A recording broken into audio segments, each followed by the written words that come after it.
Маргааш 12 цагаас Монгол Ардын намын өдөр зөвлөл хуралдан мөн одоо Монгол Ардын намын даргын дэргэд байдаг бодлогын зөвлөлгээ тууч намын дарга ерөнхий намчийн даргаар ажиллаж байсан хүмүүсийн бас зөвлөл байдаг.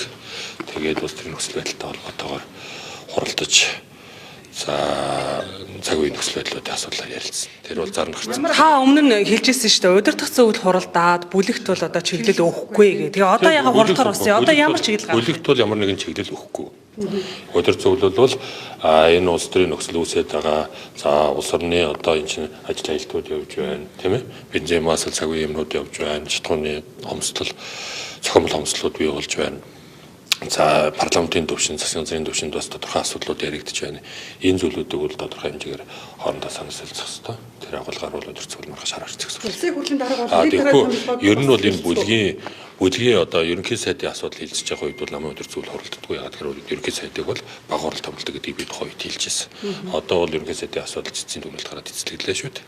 Тийм учраас өдөр зөвлөл тодорхой асуудал. Хурлын дарга дэд даргын одоо асуудал. Тэрийг бол одоогор яриаг байна. Ер нь их хурлаар энэ асуудал яригдаж одоо хүний нэр оруулах уу? Одоогор яригдаг. Монгол Ардын намын бүлэг 2 хуваагдсан байгаа та мэдж байгаа тий. За одоо хуучин бүлгийн дарга гэдэг Бат Эрдэнэ гэдэг хүмүүс сая ярилцлага өгөхдөө хэлж ин л та. Удирдах зөвлөлөөс шийдвэр гаргаж иж одоогийн нөхцөл байдлыг тодорхой болгох хэрэгтэй. Тэгвэл бид нар бүгд одоо нийлээд хуралдахад бэлэн байна гэж. Зөвлөлөөс тийм шийдвэр гаргахгүй. Удирдах зөвлөлөөс бол энэ нөхцөл байдлуудыг дүгнээд ямар гарц гаргалгаа гаргах уу гэдэг юм ярина. Тэгэхгүйгээр намын улсын хурлдах намын бүлэг бол өөрийнхөө хуулийн дагуу улсын хурлын тасралтгүй үйл ажиллагаа явуулах хуулийн дагуу ажиллах ёстой. Бүлэг өөрийнхөө шийдвэр гаргах ёстой. Ялангуяа энэ гадна талд одоо төсвийн асуудал хэлцэх хугацаа 20 хоног үлдэж байна. Энэ шатхууны зохион томсолтой холбоотой иргэдийн бухимдал байна. Багш эмч нарын асуудал, салбарын асуудлууд байна. Энэ бүгдийг бол бүлэг ярих ёстой.